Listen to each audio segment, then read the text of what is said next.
panel número 3, titulado Implementación de los acuerdos, fase 3 del proceso de paz. Como panelistas intervienen el señor Ministro del Interior, Fernando Carrillo Flores, acaba de hacer su ingreso, doctor Antonio Navarro Wolf, exconstituyente, exgobernador, y modera la doctora Paula Robledo, experta en descentralización y gobierno local de la Universidad Externado de Colombia. Bienvenidos.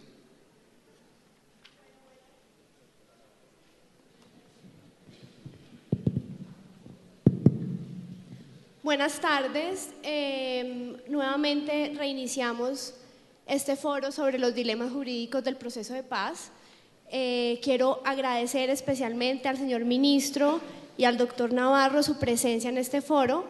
Hemos tenido una mañana muy importante con muchas polémicas y esperamos que el debate continúe igual de álgido y de interesante como lo tuvimos esta mañana. Bienvenidos a la Universidad Externado de Colombia. Aunque los mecanismos para refrendar un posible acuerdo de paz con las FARC no eran en estricto sentido un punto de esta mesa porque estaban destinados a la mesa anterior, evidentemente pues ustedes comprenderán que teniendo la presencia de dos exconstituyentes en esta mesa pues no podemos saltarnos ese tema y preguntarles su opinión sobre una posible Asamblea Nacional Constituyente. Señor ministro, usted ha manifestado públicamente que el camino no es la Asamblea Nacional Constituyente. ¿Por qué? ¿Por qué no es el camino? ¿Y cuál sería el camino teniendo en cuenta que el único proceso de paz exitoso que hemos tenido pues fue con el M-19 y terminó con una Asamblea Nacional Constituyente y pues hay un consenso generalizado, creo yo, acerca de que el resultado de ese proceso y de esa asamblea fue positivo? Sí, en primer lugar permítanme agradecerle al señor rector y a todos ustedes el poder estar aquí hoy. Yo prometo que el debate va a estar muy interesante, no sé qué tan polémico como el del fiscal contra el procurador, porque nosotros sí pertenecemos un poco a la misma escuela, les digo de entrada, entonces eso va a ser difícil, creo que van a ser más las convergencias que las divergencias, al menos eso yo espero, vamos a ver. Yo creo que esto hay que ponerlo en el contexto histórico y la verdad, cuando uno piensa en cómo se pudo desenvolver todo el proceso constituyente de 1991, aquí hay que destacar todos los antecedentes históricos que tenía el proceso de la reforma constitucional en Colombia. Esto no apareció necesariamente ligado de manera indisoluble, digamos, al proceso de paz tan exitoso que se vio con el M-19, sino fue el producto de una frustración histórica que se dio de cara a la forma como se cerró la posibilidad de abrir el sistema político de Colombia, particularmente en los dos últimos intentos, yo diría en los tres últimos intentos, frente a la constituyente de López en el año 77, frente a la reforma Turbay del año 79, que la tumbó la Corte, la constituyente de López también la tumbó la Corte, y yo pondría ahí también un elemento que es fundamental, que fue parte del esfuerzo del gobierno del presidente Barco para allanar unos esfuerzos de paz, que fue una cosa que se llamó el Acuerdo de la Casa de Nariño, que fue como la semilla de una reforma constitucional que la tumbó el Consejo de Estado. Entonces llegar un poco al proceso de la séptima papeleta, que fue generado esencialmente por el hecho político que se dio el 11 de marzo de 1990, la posterior legitimación de ese hecho político que se dio con el tarjetón electoral el 26 de mayo de 1990, cuando simultáneamente se eligió al presidente Gaviria, la posesión del presidente Gaviria y un poco el perfeccionamiento de los acuerdos con el M-19, que Antonio podrá hablar de eso con mucha mayor propiedad, la incorporación de Antonio Navarro al gobierno, por ejemplo, que es incluso anterior al proceso mismo de la constituyente. Entonces yo diría, son dos fenómenos históricos distintos, pero el argumento central, creo yo, tiene que ver con lo que conseguimos en el 91. Es que uno no puede perder de vista, además, que esto no es parecido a los procesos de paz que se dieron en el Cono Sur, en donde pasamos de autoritarismos a democracias, ¿no? Aquí hay de por medio un proceso constituyente que tuvo toda la legitimidad y que efectuó los cambios políticos más importantes que ha habido este país en los últimos años, producto del consenso político más grande que se dio en el marco de la Asamblea Constituyente del 91, donde el M19 prácticamente, la Alianza Democrática M19 tuvo prácticamente el 30% de dicha asamblea y se logró una de las constituciones más progresistas de América Latina.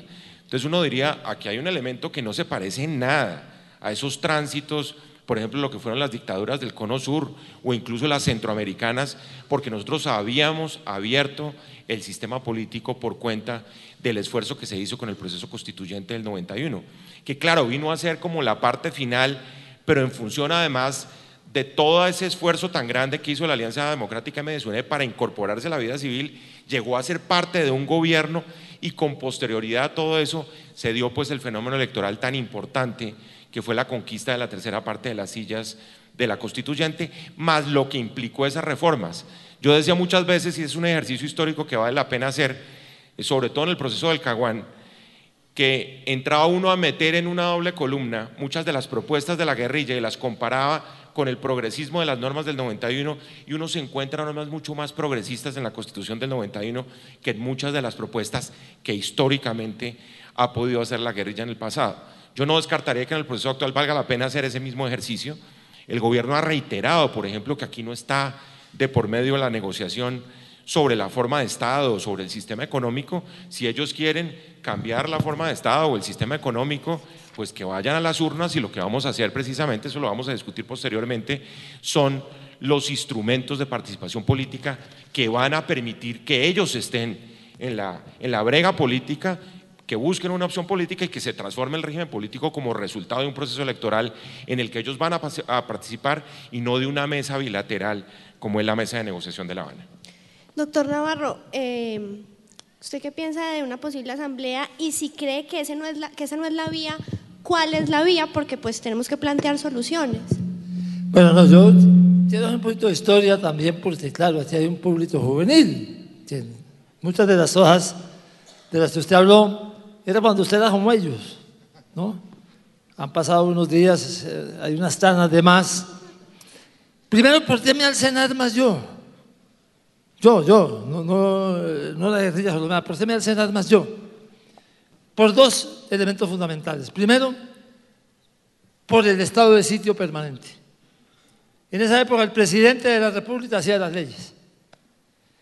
Entre 1948 y 1991, más de la mitad de los años de ese periodo estuvieron bajo la vigencia del estado de sitio. Y en el estado de sitio se hacía todo. O sea, había un presidencialismo absolutamente total. Y la segunda razón fue por un fraude electoral, el fraude electoral del 19 de abril de 1970. Hay gente que dice que hubo fraude. Yo estoy absolutamente convencido que ese día el general Rojas Pinilla, por quien yo no voté, le hicieron fraude. Si a un general de la República retirado y conservador le hacen fraude, ¿a quién le van a respetar un resultado electoral? Cuando firmamos la paz, ¿por qué firmamos la paz los del M19? No porque se hubiera resuelto ninguno de los dos problemas. Seguíamos bajo vigencia del estado de sitio y la posibilidad de fraude seguía vigente. Firmamos la paz porque no podíamos ganar la guerra.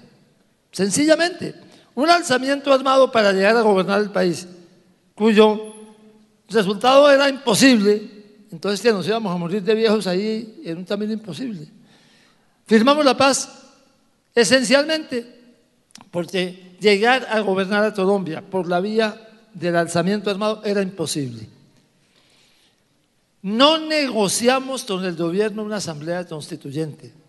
A veces hay la idea de que fue que negociamos una asamblea. No, porque sabíamos que no era viable, que no era posible.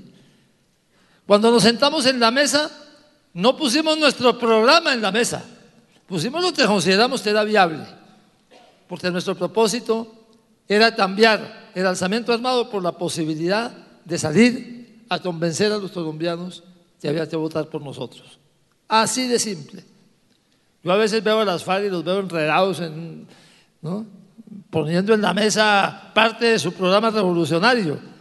Eso se llama, digamos, la revolución por contrato, dijo tal vez algún expresidente alguna vez. Eso, si a uno, el gobierno al que uno se está oponiendo, le haga la revolución, pues es una ilusión que eso no puede ser. Uno lo que necesita son condiciones para poder disputar el poder. Por eso firmamos, y coincidió con un fenómeno en el que nosotros no participamos. que fue que empezaron a buscar un mecanismo que no existía en la Constitución anterior, en la Constitución del 86, de 1886 y sus reformas. No existía el mecanismo de asamblea constituyente. Entonces surgió un proceso que se llamó el de los estudiantes por la séptima papeleta. ¿Por qué séptima papeleta? Porque en esa época los votos no los repartía el Estado, los tenía que distribuir cada partido. Y entonces habían 6 papeletas y faltaba una, entonces inventaron la séptima papeleta. Cuando nosotros firmamos los acuerdos de paz, eso no había empezado. Empezó casi simultáneamente por casualidad histórica. Por supuesto, la posibilidad de ir a una asamblea constituyente nos parecía sumamente atractiva. Hicimos un acuerdo con el presidente Gaviria después de las elecciones presidenciales del año 1990.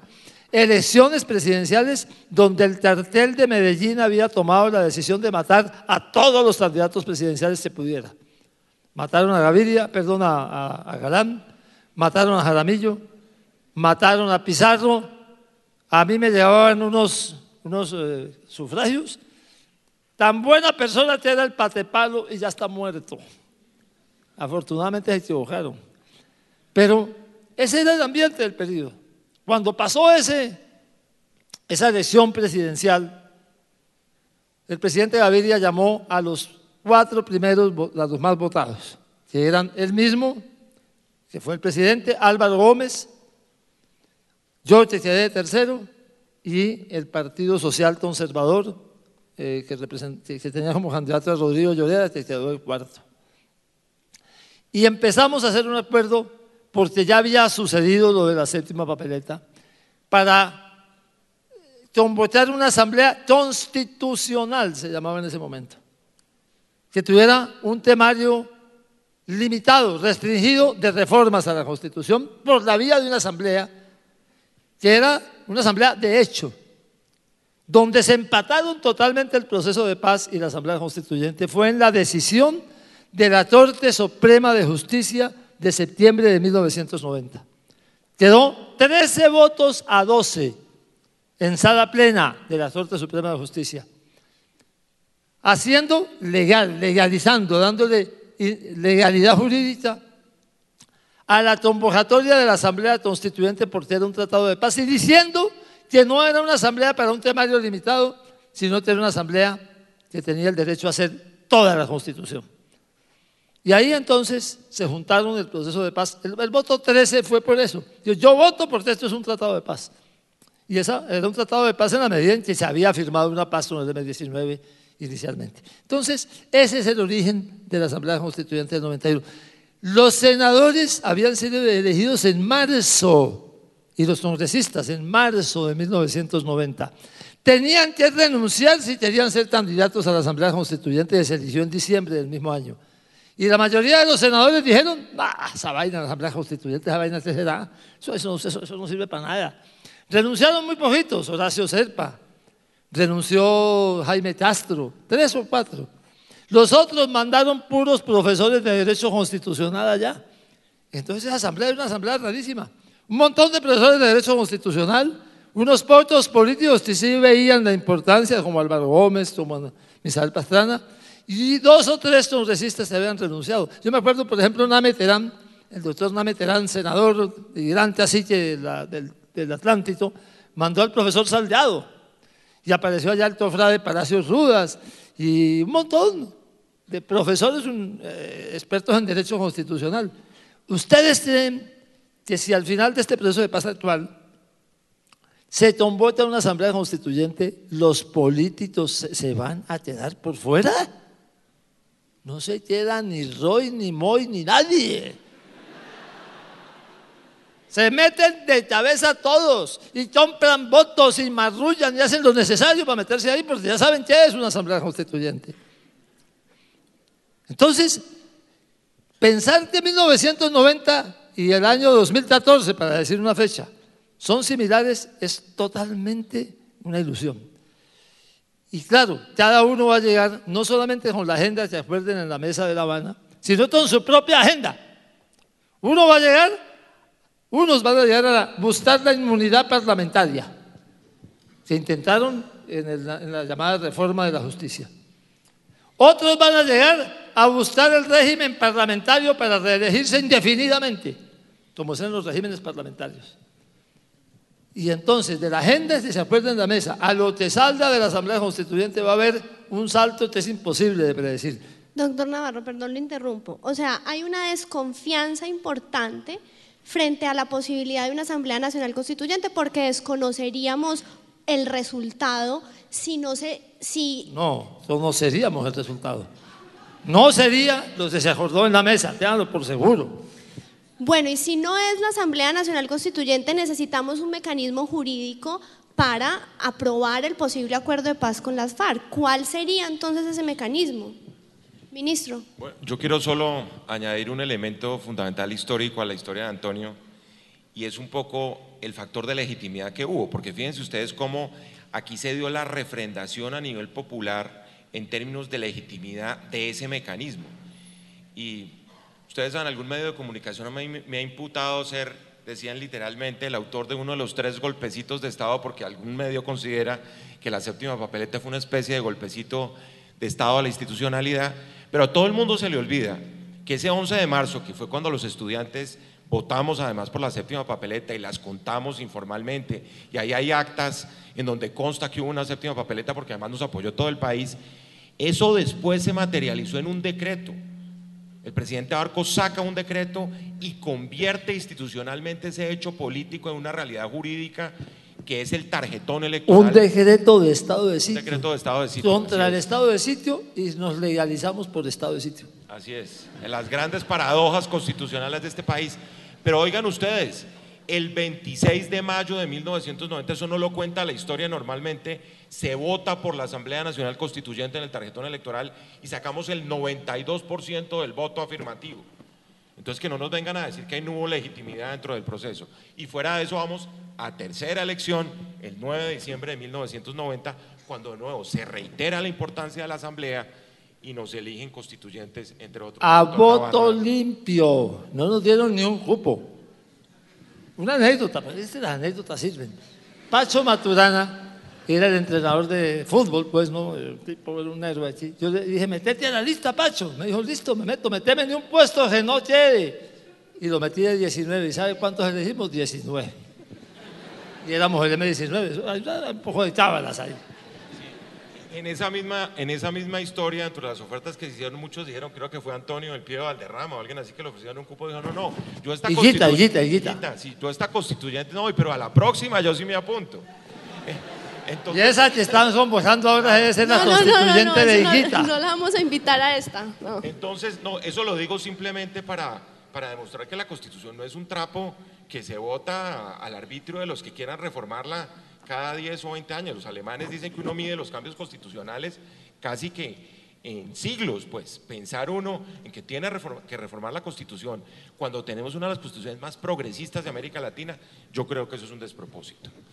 En relación con los mecanismos, vamos a estudiarlos. Yo como gobierno, con la responsabilidad de gobierno, yo no les voy a decir lo que estamos pensando porque hasta el momento estamos esperando los resultados de la mesa, eso es evidente, pero ahí están los mecanismos de participación popular, que son una batería de mecanismos que se incorporaron en la Constitución de 1991. Pensaron en una consulta popular, en fin, hay muchos mecanismos. Lo único claro que ha dicho el gobierno, y nosotros lo hemos repetido, es que va a haber un mecanismo de refrendación popular.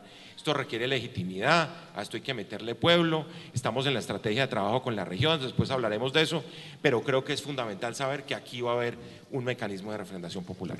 Referendo, consulta popular. A mí me gusta meterle un poquito de salsa a la cosa. Mire, Guatemala. En Guatemala hicieron un tratado de paz, acordaron entre la guerrilla y el gobierno guatemalteco 12 cambios constitucionales, y luego entre el momento en que esos cambios constitucionales se acordaron y se refrendó en una refrendación que terminó ganando el no o fracasando por falta de participación, no me acuerdo exactamente, le incorporaron 40 cambios constitucionales más. Eso es lo que sucedería con una asamblea constituyente si la hacemos aquí por un camino parecido, o distinto pero parecido. Cada uno va a meter su agenda y lo que va a salir ahí es una cosa totalmente frankenstein. ¿Cómo refrendarlo? Yo respeto la decisión que va a tomar el gobierno, pero a mí me gusta, es la más simple de todas. ¿Cómo se hizo el acuerdo de paz entre liberales y conservadores en 1957? ¿Sí o no? Punto. Un paquete donde diga sí y otro paquete de la gente que diga no. A los que están por el no les da miedo con la vaina. Les confieso, me han dicho, pero ¿cómo nos va a poner usted enemigos de la paz? Pues es que bueno, pero me parece que mientras más simple sea la toma de decisión, más eficaz puede ser el resultado. Bueno, está claro entonces que cualquiera que sea la vía jurídica habrá que hacer una… No es obligatorio, es potestativo, pero yo creo que es necesario. Necesario hacer para la estabilidad de los acuerdos, creo yo. Sí, señor.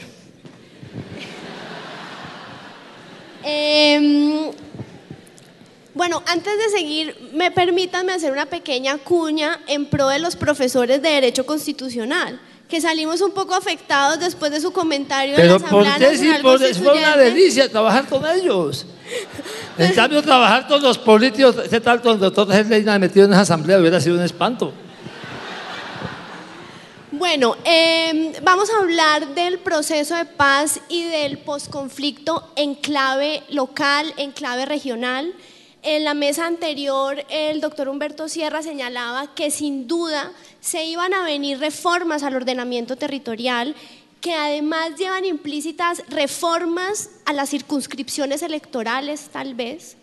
Y pues a mi juicio, hablar de una paz estable y duradera no es simplemente firmar un acuerdo de paz. O sea, hay unas reformas profundas al Estado que hay que hacer y, en mi opinión, la organización territorial es una deuda pendiente. El Congreso de la República no ha querido, no ha tenido en su agenda legislativa el tema de la organización territorial. Si se piensa en las regiones como un escenario natural para que los miembros de las FARC que firmen el acuerdo y se reinserten a la vida civil hagan política desde el ámbito regional, pensando un poco en que el ámbito municipal y el ámbito departamental ya está copado por los partidos tradicionales. ¿Qué hacemos para crear regiones como entidades territoriales si la Ley Orgánica de Ordenamiento Territorial cerró esa puerta? ¿Cuál es el camino del nuevo modelo de Estado que necesitamos para lograr una paz estable y duradera? Bueno, aquí hay que arrancar de una premisa fundamental, y es que la bogotanización del proceso de paz es el fracaso del proceso de paz. Eso es evidente, como premisa mayor. Lo segundo es que sí se ha venido trabajando, por lo menos, en el diseño de toda una nueva arquitectura jurídica, 20 años después, además. Nosotros, dentro de los principios de la Constitución del 91, y vamos a seguir remitiéndonos a la Constitución del 91, lo que sigue demostrando la necesidad de mantenerla, además, y no de someterla a un proceso de una contingencia de un cambio constitucional. Desde el 91 quedó claro ese principio descentralizador. Que la región no sea la única herramienta, no creo que sea la única herramienta. En los últimos 20 meses se ha avanzado en el diseño de toda la arquitectura jurídica de la descentralización, independientemente de cómo lo califiquemos, si se fue adelante o se quedó en la mitad o es mínimo y es muy modesto el resultado. Hay una nueva ley de ordenamiento territorial, hay una nueva ley de régimen municipal. Nosotros acabamos de parar en el Congreso, además, el régimen departamental, por esta razón, por lo que implica la dimensión regional, la dimensión de descentralización frente a un país en posconflicto y frente a un país que busca la construcción de una paz estable y duradera. ¿Y eso por qué es fundamental? Porque va a ser precisamente por la vía municipal, departamental, regional, si la queremos llamar, por donde indiscutiblemente se va a hacer la paz. El conflicto está en las regiones, el conflicto no está en la mayoría de los casos en las capitales de los departamentos y de manera tampoco exclusiva en Bogotá. Entonces, el pensar en la posibilidad de relacionar, como estamos comenzando a hacerlo en la medida en que avanza las negociaciones de la Mesa de La Habana, en incorporar, de hecho ya lo hemos hecho, con las organizaciones de municipios, con la Federación de Municipios, con la Asociación de Alcaldes de Ciudades Capitales, con la Federación Nacional de Departamentos. Recientemente lo promovimos con los concejales. Es decir, si uno no tiene claridad respecto de que la participación y un poco toda la estrategia de comunicación del proceso de paz, como lo hicimos con la constituyente, de nuevo en el 90, eso lo hizo el presidente Gaviria a través de la conformación de toda una red, una estructura en donde la base, por ejemplo, curiosamente, fueron las madres comunitarias del Instituto Colombiano de Bienestar Familiar, que estaban en todos los municipios del país. Indiscutiblemente no vamos a ser capaces de meterle pueblo al proceso de la paz. Luego es crucial, y es crucial, lo decía, por ejemplo, el papel de los departamentos. Aquí hay quienes creen que si uno fortalece una visión regional tiene que debilitar el departamento, tiene que debilitar el municipio.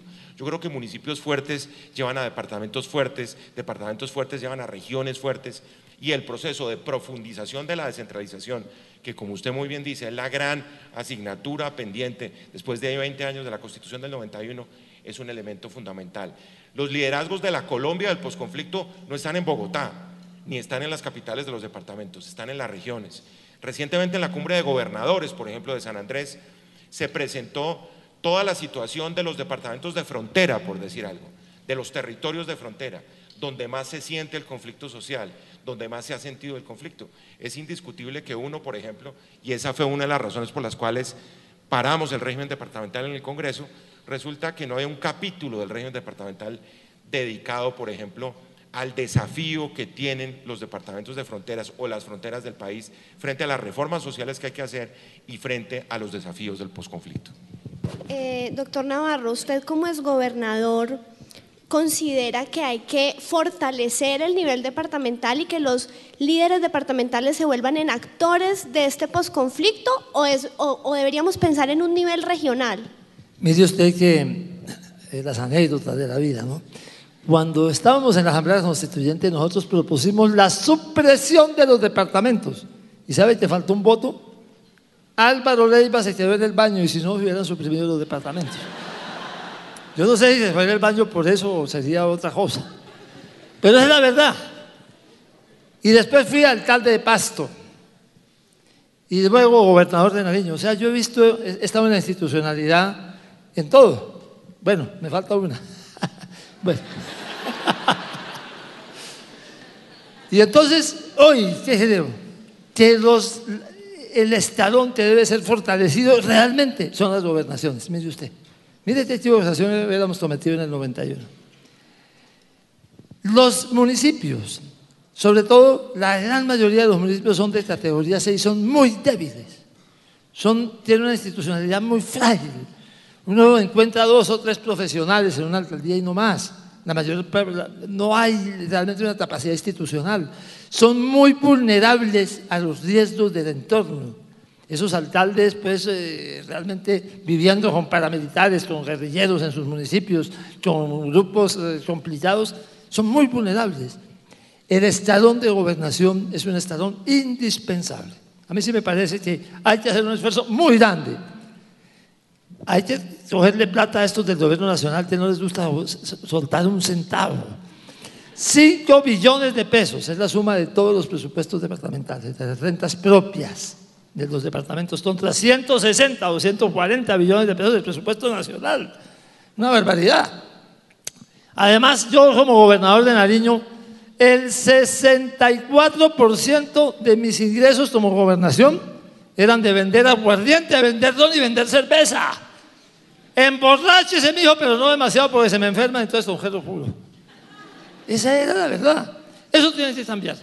Hay que empezar a compartir impuestos modernos. No podemos seguir en los impuestos de la época de la colonia. Porque es que eso de los impuestos al alcohol y al tabaco, eso es la época de la colonia. Eso se llamaba el resguardo del tabaco y del alcohol.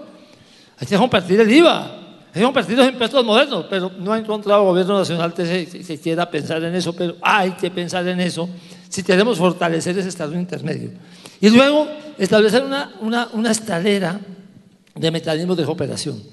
El primer intento que a mí me parece serio de cooperación bien hecha entre municipios, departamentos y gobierno nacional es el esquema de los que se llamaron los planes departamentales de agua. Infortunadamente después, por otras razones, se enredaron. Pero es un esquema en el cual el departamento sea un instrumento muy importante para relacionar municipios y nación. Es un esquema. Es más, estoy trabajando ahora en que en el esquema del manejo de los dineros del posconflicto se arme una escalera de esa naturaleza. Porque evidentemente, bueno, el alcalde es muy importante. Me decía un funcionario del Banco Mundial y siempre creo que tiene razón. El funcionario de más alto nivel en un estado que sabe realmente lo que está pasando es el alcalde. El gobernador más o menos ahí medio se entera y al presidente le cuenta, él no tiene ni idea. Pero los alcaldes solo son muy pequeños, son muy frágiles. Yo creo que un esquema de cooperación interinstitucional bien diseñado es esencial para que cuando termine este proceso de paz, como esperamos que termine si las FARC lo dejan, con un acuerdo, hombre, haya una respuesta institucional adecuada a lo que hay que hacer en las regiones, porque estoy totalmente de acuerdo en eso.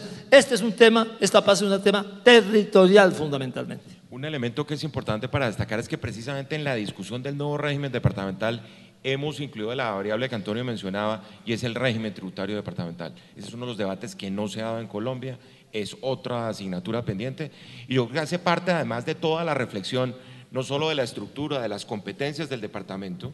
Ustedes recuerdan, además fue la constituyente la que consagró la elección popular de gobernadores porque la elección de alcaldes venía de un acto legislativo en el año 86 más el régimen de fronteras. Esos tres elementos constituyen casi que una triada fundamental para pensar en el posconflicto. Y un tema más, miren, tenemos una política de una calidad que avergüenza.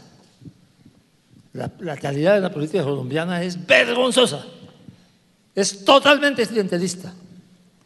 La violencia de hoy y el clientelismo son herencia del 9 de abril de 1948. La violencia, porque ese día empezó la violencia que todavía no termina.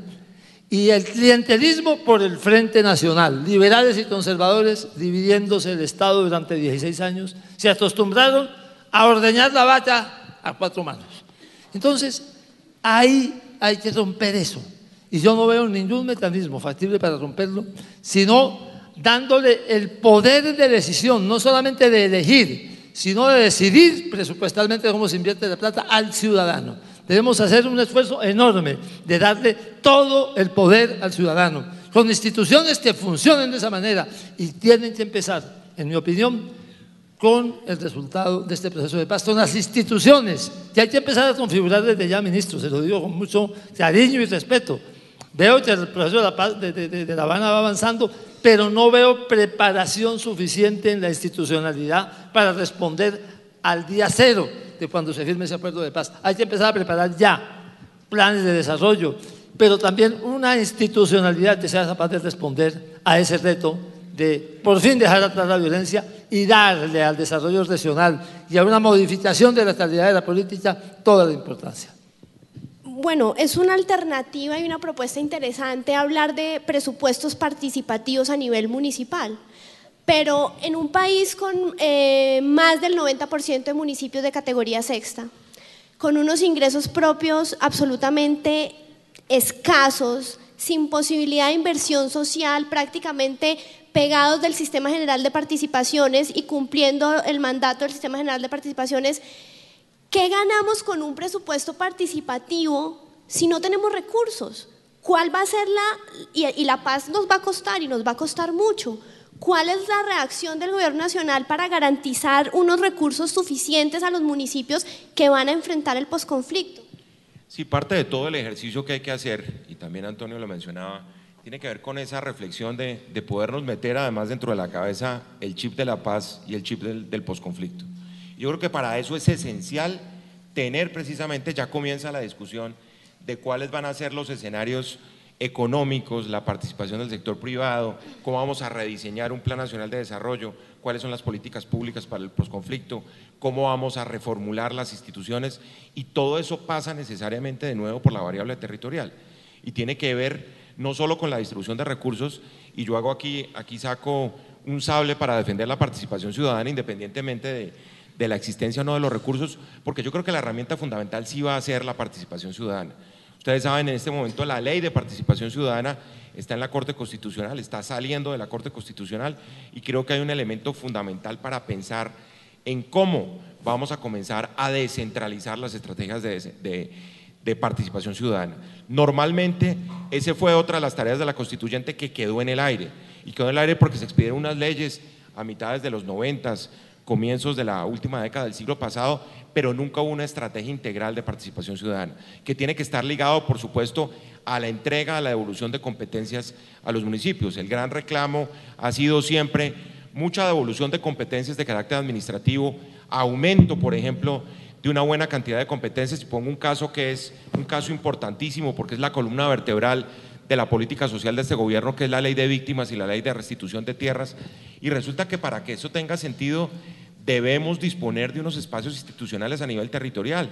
De nuevo, pretender hacer una política de víctimas y una política de restitución de tierras desde Bogotá es prácticamente imposible. Luego sí se pone el dedo en la llaga desde el punto de vista de cuál va a ser el esquema de relacionamiento del Estado central con los departamentos, con los municipios, cómo vamos a crear sobre todo, y eso quiero subrayarlo, porque no se trata solo de la expedición de las normas, se trata de la creación de la institucionalidad para la paz, y la institucionalidad viene siempre de la mano de los liderazgos que tienen que surgir. Miren ustedes, aquí lo tengo sentado al lado, lo que produjo la Constitución del 91, ese es el tipo de liderazgos que necesita el país para adelante, para la nueva interpretación de la etapa histórica que nos va a tocar vivir en el posconflicto.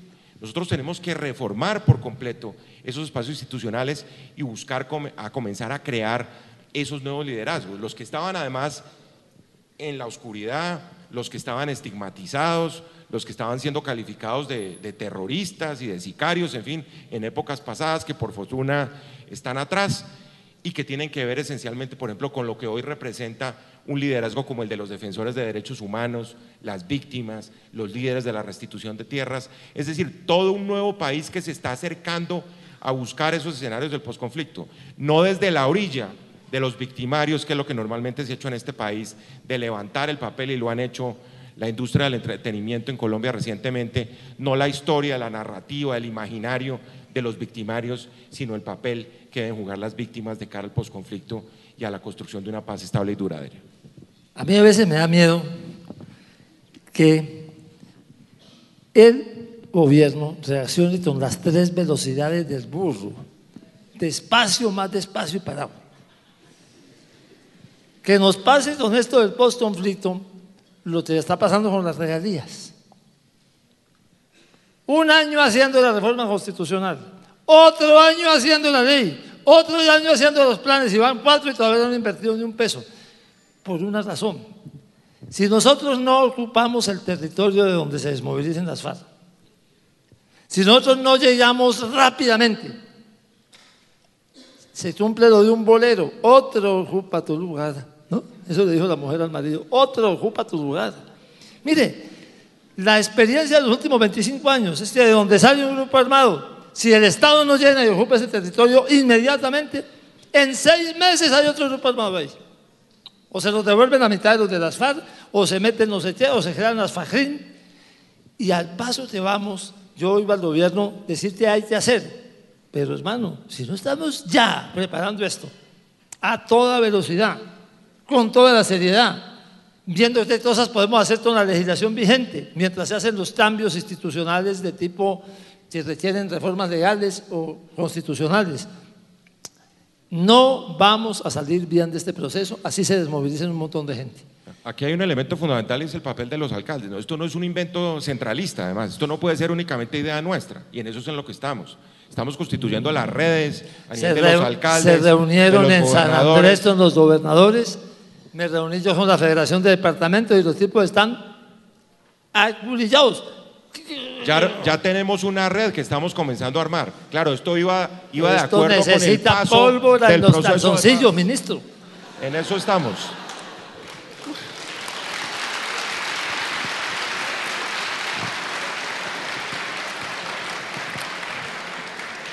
Bueno, un último tema antes de que pasemos a las preguntas del público. Los alcaldes y los personeros municipales suelen quejarse constantemente de las nuevas competencias y los nuevos servicios y las nuevas prestaciones que han ido adquiriendo a raíz, por ejemplo, de la atención a la población desplazada. Eso ha desbordado a muchos municipios del país porque si bien el conflicto afecta prácticamente todo el territorio del país, pues hay unos municipios que se ven muchos más afectados que otros. Ese mismo temor, por ejemplo, que se ha presentado respecto a cómo atiendo yo a la población desplazada, pues sin duda alguna se va a venir cómo atiendo yo a los reinsertados. ¿Cómo vamos a articular esas políticas? O sea, hay una política pública concreta del gobierno en la que se haya pensado cómo no solamente dotar de mayores recursos, sino de mayores competencias y de mayor capacidad de decisión en aras de la autonomía territorial que consagró la Constitución del 91 a los mandatarios locales? Sí, yo creo que aquí en primer lugar no arrancamos de cero, ¿no? Que ese es un poco un elemento que hay que poner sobre la mesa. Aquí tenemos experiencias de procesos de paz exitosos. Parte de todo el sesgo de la interpretación de lo que ha sucedido en el país es que todo el mundo dice, no, el caguán, la desgracia, el fracaso, eso aquí no funciona en los procesos de paz. Y evidentemente hay casos específicos, vivientes, de cómo funcionan los procesos de paz en este país con éxito. Yo creo que eso es clave, y es clave desde el punto de vista de las lecciones aprendidas, positivas y negativas que se han dado en el marco de las políticas de reinserción. Que hay muchísimo que hacer, por supuesto que hay muchísimo que hacer, y hay que diseñarlo en función de cómo se va a venir consolidando esa agenda. Yo quiero destacar además una cosa muy importante, que es lo que pasa con los escenarios de la reforma política, y esa es una discrepancia que tenemos con Antonio, pocas tenemos, como se han dado cuenta, y es un elemento que tiene que ver con el momento de la presentación de la reforma política, porque yo creo que nosotros no podemos anticipar ni improvisar con lo que vamos a hacer en materia de reforma política. No ha comenzado la discusión sobre la participación política en la mesa de La Habana. Uno puede preparar un terreno, pero si traemos, como dicen, los carros antes de los caballos, es decir, primero hay que ver cuál va a ser la fuerza motriz que nos va a llevar y cuál va a ser el espacio institucional que vamos a crear para las reformas políticas, nos podemos equivocar de mecanismo. Y eso hay que hacerlo de manera responsable, sin perjuicio de que se dé el debate, por ejemplo, de lo que debe ser el estatuto de la oposición, de las garantías, de la necesidad de acudir a los mecanismos de participación política. Por supuesto que ahí tenemos que avanzar, pero hay que esperar también a las definiciones de la mesa. En el punto 3, específicamente, de la mesa de negociación están contempladas todos estos mecanismos que de alguna manera, como los vinculan a los representantes de la guerrilla, pues van a ser materia de discusión, que normalmente eso no se da. ¿Cómo va a ser el desarme? ¿Cómo va a ser la reinserción? ¿Cuáles son las experiencias del pasado en materia de reinserción?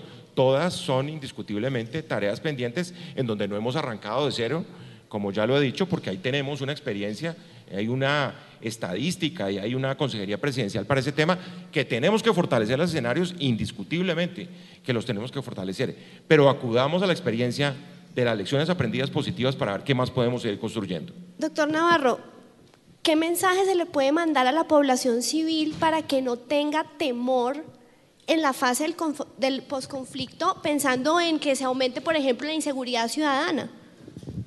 Bueno, esto va para hablar largo, pero va a referirme solamente, por ejemplo, al caso de los reinsertados, para llamarlos así. Cuando se hizo un primer intento de paz con Belisario,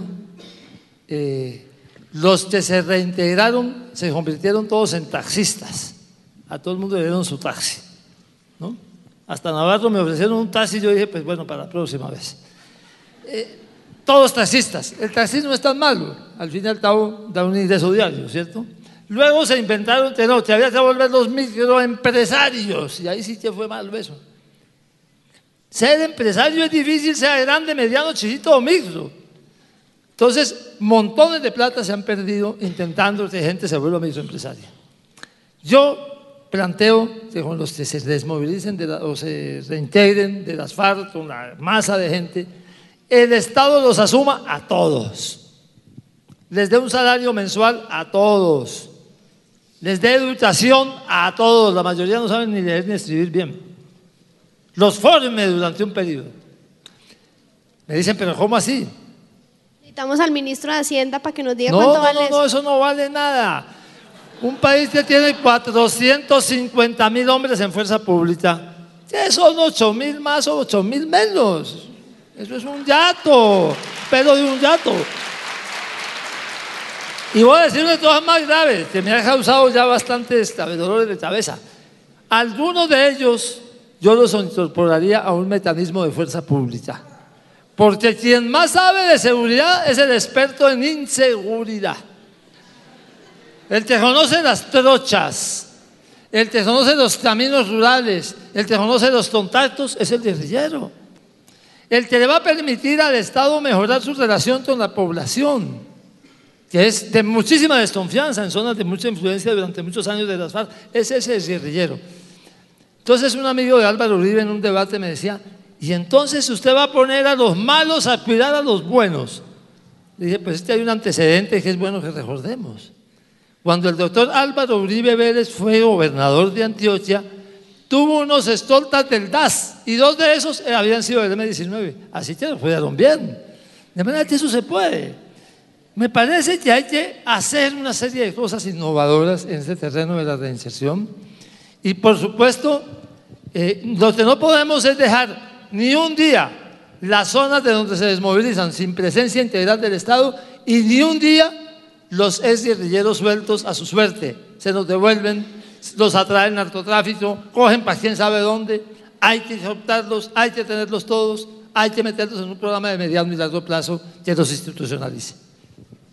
Bueno, yo los invito ahora a que miremos las preguntas del público. Bueno, aquí hay una pregunta. En este momento, según las encuestas, la mayoría de los colombianos no apoyarán o no votarán a favor de los diálogos de La Habana. ¿Esa mayoría es enemiga de la paz? Yo quiero aquí señalarles un poco las grandes paradojas que hay detrás del proceso. Porque fíjense ustedes, y normalmente la gente no ha podido, tal vez hemos fallado en eso como gobierno, de explicar exactamente cómo se han dado las fases y cómo la confidencialidad ha sido fundamental para que lleguemos al punto donde está. Eso ha implicado en términos de opinión pública un sacrificio desde el punto de vista de las ventajas de lo que es pensar en Colombia, en un país en paz. Pero yo creo que eso hay que comenzar a acelerar ese paso. Es indiscutible que hasta el momento no ha salido ni siquiera el primer resultado en relación con la discusión del primer punto de la mesa de negociación de La Habana. En la medida en que vayan saliendo los resultados, en la medida en que se están viendo de manera concreta los avances y los progresos, yo estoy seguro que va a seguir creciendo progresivamente todo el proceso de apoyo al proceso de paz mismo. Entonces, esperemos a que vengan los resultados, por eso el gobierno insiste tanto en la necesidad de mostrar los resultados. Vamos al segundo punto, vendrán los siguientes puntos. Ustedes saben que una de las normas de negociación ha sido que nada está acordado hasta que todo esté acordado, y eso tiene que ver con la integralidad de todo ese mecanismo. Pero de aquí al momento en que se produzca esa refrendación, el compromiso va a ser precisamente lograr ese apoyo de la ciudadanía. Y eso tiene que ver, entre otras cosas, con esa reflexión sobre los dividendos que va a traer la paz, dividendos de carácter político, de carácter económico, de carácter social, cosas que son absolutamente tangibles.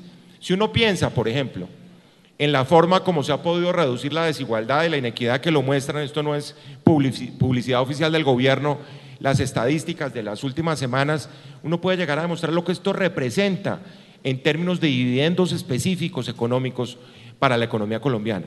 Y ese es el discurso, sin duda, en el que tenemos que estar, esa es la promoción en la que tenemos que participar, porque va a ser de nuevo toda una estrategia de participación ciudadana la que nos va a permitir contar con la legitimidad y con todo el respaldo de los colombianos cuando nos toque, como decía Antonio, decirle el sí o el no a la paz, independientemente de lo maniquea que parezca esa opción. ¿Cuál es la principal diferencia entre el planeamiento en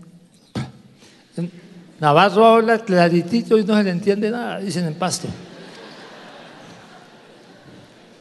¿Cuál es la principal diferencia en el planteamiento de paz entre el M-19 y el que se plantean hoy las FARC? Bueno, diferencias hay muchas, hay que decir que cada proceso de paz es único, es distinto, no es igual al anterior, pero yo diría que hay una diferencia importante entre ambos momentos y entre ambas visiones. El M-19 siempre entendió que firmar la paz era ponerse en comunión con la opinión pública. Para las FARC la opinión pública no existe, la opinión pública es un invento de los medios de comunicación. Y entonces las FARC está planteando mucho más cosas de acuerdos en la mesa. A nosotros la mesa nos importaba como vitrina para que nos comunicáramos con la opinión pública. Para las FARC la mesa y lo que se consigue en la mesa es muy importante. y además tienden a sobrevalorar su capacidad de conseguir cosas en la mesa. Esa es una de las dificultades de la negociación. Pero esa me parece que es la principal diferencia.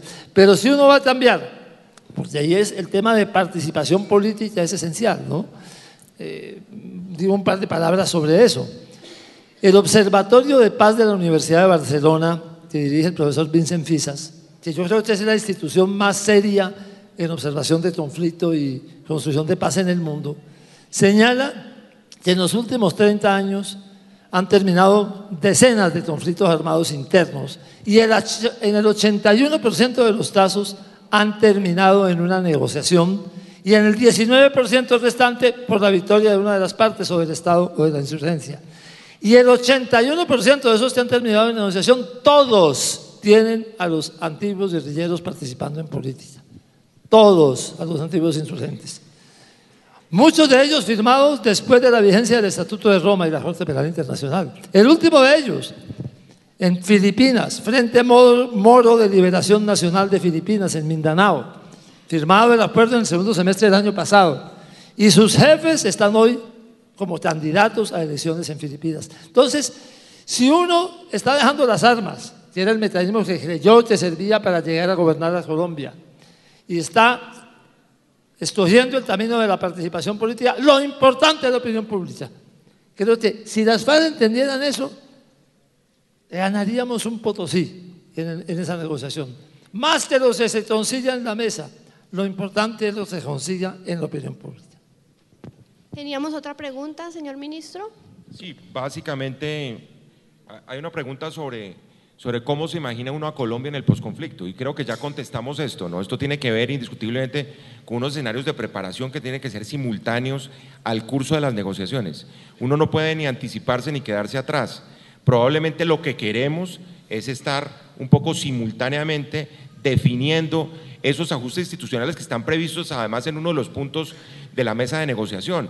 Aquí hay cosas que de alguna manera hay que respetar, porque ustedes lo que han visto es una lógica, que una es la lógica de la mesa de negociación hasta la 1 de la tarde y otra es la andanada de declaraciones en el micrófono de parte de la guerrilla de las FARC después de que termina, digamos, la parte de respeto de las reglas de juego.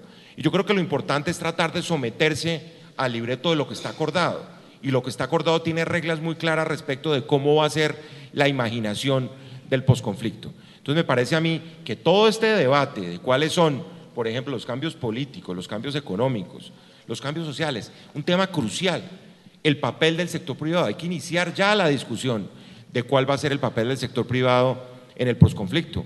Aquí hay experiencias, por ejemplo, a nivel de reinserción, de reincorporación, de trabajo con desmovilizados, con guerrilleros reincorporados, en donde el sector privado tiene muchísimo que decir. Entonces esto no es un problema exclusivamente del gobierno, esto no es un problema de que nosotros vamos exclusivamente a señalar cuáles son las reglas de juego y del gobierno nacional, de nuevo la variable regional, de nuevo el sector privado, la sociedad civil, todos estos nuevos grupos, todos estos movimientos sociales y políticos que van a surgir con ocasión del proceso de paz, todos van a exigir representación, espacios, y lo que tenemos que fomentar como gobierno son, ya lo he dicho, ese conjunto de liderazgos. Yo creo que el elemento esencial, la clave es el recurso humano que va a fomentar precisamente esta nueva etapa de la historia del país, donde indiscutiblemente vamos a ver cosas que no hemos visto en el pasado, ojalá todas positivas.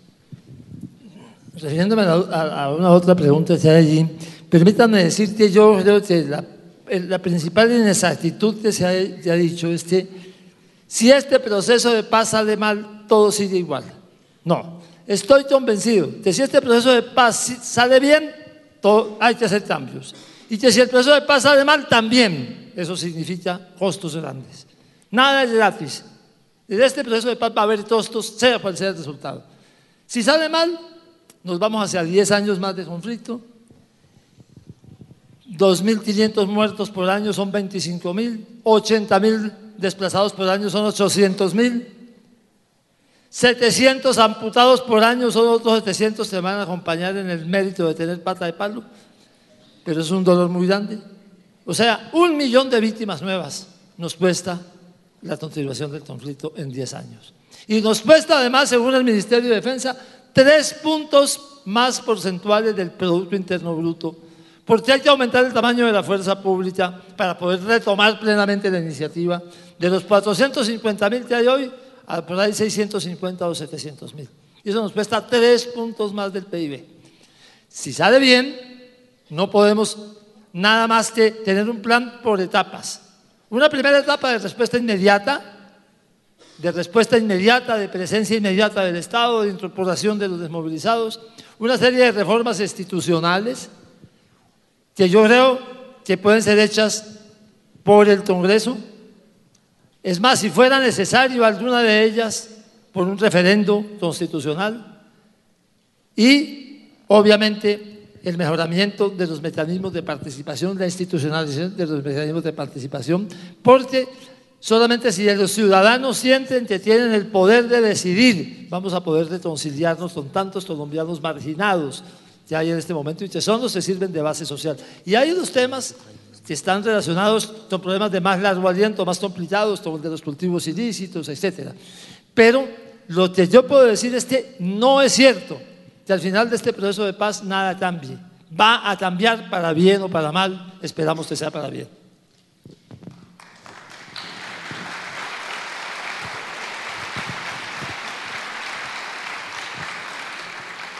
Señor ministro, el doctor Navarro ha manifestado en varias oportunidades que es absolutamente imperioso ocupar por parte del Estado y de la institucionalidad los territorios pues que actualmente ocupan las FARC. Yo sé que usted también nos ha repetido hasta el cansancio que no hay que adelantarnos a los acontecimientos, pero digamos que el principio de planeación puede resultar muy oportuno para evitar consecuencias nefastas. ¿Qué plantea el gobierno? ¿Cómo recuperar la institucionalidad y la presencia del Estado en todo el territorio nacional? Yo creo que hay que incorporar a la agenda de los mandatarios locales, particularmente a la agenda de los alcaldes, esta variable. Esto no está dentro del radar de los funcionarios municipales de Colombia. Lo digo particularmente por la experiencia que tuvimos recientemente en el Congreso de la Federación Colombiana de Municipios en Cartagena. Y eso es crucial. Aquí hubo una experiencia en el gobierno Barco, tal vez, Antonio, que fue el Plan Nacional de Rehabilitación, que fue simplemente la promoción de tejido social para la rehabilitación, pensando en la reconciliación, pensando en la convivencia. Por ejemplo, una de las ideas que en este momento ya estamos manejando con la Federación Colombiana de Municipios y de la cual hacen parte municipios además en situación de conflicto grave, que es con quienes hemos mantenido el diálogo más cercano en este momento, es montar una red de convivencia ciudadana precisamente para preparar esos escenarios para la paz. No se trata únicamente de no anticiparse, sino se trata también de crear en primer lugar por la vía, estimulando por supuesto a nivel regional lo que deben ser esos escenarios de paz, pero contando siempre con la opinión de los alcaldes y de los gobernadores. Es un poco el ejercicio que hemos estado construyendo, ver qué sale de la base. Cuando se habla, por ejemplo, de la necesidad del fortalecimiento de la posición, digámoslo claramente, de la institucionalidad en la mesa de negociaciones de La Habana, hemos estado, por ejemplo, en ejercicios con los gobernadores. Tuvimos una sesión de un día completo con los 32 gobernadores del país, pensando en cuáles eran las propuestas específicas en materia de desarrollo rural. Y ustedes no se imaginan la cantidad de iniciativas nuevas, porque además parte del, creo yo, del desafío de todo esto es convertir tanto para el Estado, independientemente de la orientación ideológica de quienes participen en este proceso de participación ciudadana y en el caso de la guerrilla, convertir protesta tradicional, contestataria, en protestas que sean susceptibles de convertirse en política pública más adelante. Eso es lo que de alguna manera es el propósito de la mesa. Si ustedes miran la agenda de la mesa, por ejemplo, quien llevó el tema de las víctimas a la mesa fue el propio gobierno, quien llevó el tema del narcotráfico a la mesa fue el propio gobierno, y eso quiero destacarlo por la importancia que tiene eso a nivel regional. Es que cuando uno hablaba con los gobernadores, por ejemplo, el tema de los cultivos ilícitos aparecía como el tema fundamental de la agenda de los gobernadores. Eso no se percibe desde Bogotá y por eso es tan importante contar entonces con los insumos de ellos y no creer que nosotros unilateralmente desde la capital del país vamos a diseñar o que tenemos en las manos una fórmula perfecta para pensar en la presencia territorial. Yo sí creo que ese tema de la presencia territorial del Estado es esencial.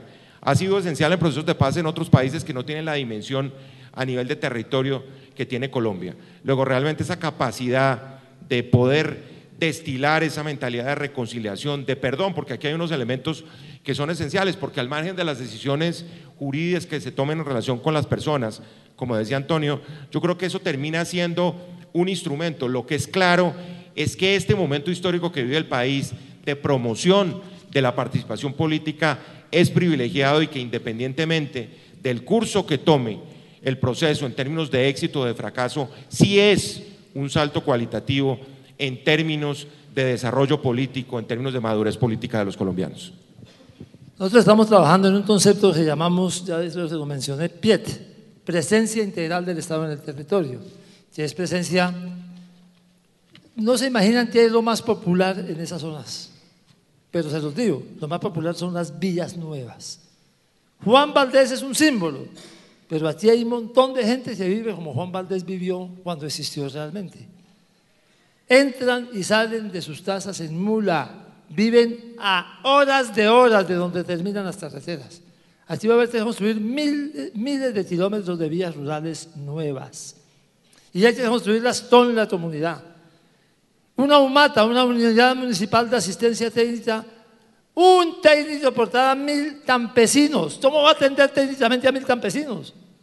El promedio deben ser 1 por 60, 1 por 70 máximo para tener asistencia técnica. Pregúntele al Banco Agrario cuántos créditos tiene jorotados en esas zonas rurales. Vamos a tener que jorotar crédito. ¿Cómo son los maestros de esas zonas rurales? ¿Cuántas horas dan a la semana de clases? ¿Cómo funciona la salud? El Estado va a tener que llegar allá integralmente, también con fuerza pública, porque va a haber gente armada tratando de aprovechar el desorden. De manera que ahí vamos a tener que hacer un esfuerzo de fortalecimiento de instituciones. Va a tener que haber un mecanismo de certificación, departamento que tenga organizado una estructura para el manejo del postconflicto, certificada, puede empezar a recibir recursos, como hay la certificación en educación, por ejemplo, o en salud. Hay que trabajar en una reforma institucional, tiene que empezar a prepararla ya. Y por fin les voy a meter una cosa que no me preguntaron, pero no termino sin meter mi puña. Hay quien dice, el único que puede darle continuidad al proceso de paz es el presidente Santos. Yo digo, no fregues, ni que fuéramos huérfanos en este país. Claro que no. Mucha otra gente puede darle continuidad a este proceso de paz, aunque no reelijamos al presidente Santos, porque yo le confieso, ministro, que los quiero mucho, pero yo no voto por ese señor. Yo creo que aquí hay un elemento fundamental y es marginar los tiempos y la agenda electoral del proceso de paz. El proceso de paz es tan trascendente, es tan relevante para la historia reciente de Colombia que tratar de mezclar elementos electorales del proceso de paz es lo que lo va a contaminar. Por eso es tan importante blindarlo frente al sistema electoral. Por eso es tan importante blindarlo frente a los cambios que hoy muchos están proponiendo pensando en las elecciones del año entrante y dejando de lado las metas ulteriores de la consecución de lo que va a ser además la reforma política más importante de este país, que es lograr la paz. Entonces olvidémonos por lo pronto del tema electoral. Y yo creo que en eso el gobierno ha sido claro, independientemente de lo que pase, ese es un tema posterior, vamos a ver qué pasa en noviembre o diciembre. Yo creo que el compromiso de todos los colombianos tiene que ser comenzar a tratar de construir esa paz estable y duradera. El pasar del conflicto al fin del conflicto es un poco una responsabilidad de todos nosotros, en donde lamentablemente dependemos de la buena voluntad de estos señores que están sentados en la mesa de negociación. Eso hay que destacarlo, eso no es exclusivamente que nosotros por varita mágica vamos a conseguir que nos firmen el acuerdo. Hay que llevarlos, ojalá, a que firmen ese acuerdo, pero lo que viene detrás sí es responsabilidad de todos, y es la construcción de una paz estable y duradera. Entonces, en donde lo electoral tiene que ser la voz una de contingencia. Que no va a votar por Santos. Ese proceso de paz, como ustedes lo están manejando, va bien manejado. Acepte ese reconocimiento sincero. Lo que necesitan es pólvora en los calzoncillos para prepararse para el día cero. De resto está, en mi criterio, muy bien manejado. Sí. Nosotros no creemos en la pólvora por principio como mecanismo de solución política. O no usa calzoncillos, tome la vaina. Pero creemos en los consensos, creemos en la posibilidad de la convergencia de opiniones y estamos en ese juego. Por eso le estamos apostando a la solución negociada del conflicto. Bueno, señor ministro, doctor Navarro, yo creo que hemos tenido un diálogo y una conversación maravillosa, muy nutrida, muy enriquecedora. Creo que aquí podemos concluir muchas cosas.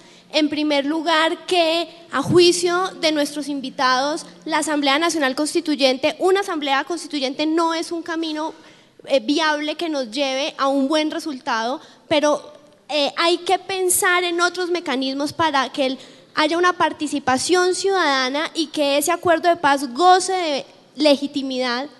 Y otra conclusión muy importante es que la paz estable y duradera no se va a alcanzar simplemente firmando un acuerdo de paz. Hay que hacer unas reformas estructurales al Estado. El Gobierno Nacional en este momento trabaja en ello. Sería muy importante que, sea cual sea el gobierno siguiente, se tenga esa conciencia y se tenga también la conciencia de que la organización territorial y los mandatarios departamentales y locales, porque ahí está el conflicto y ahí están las víctimas, tienen que jugar un papel protagónico en lo que se viene. Muchas gracias. Gracias a ustedes.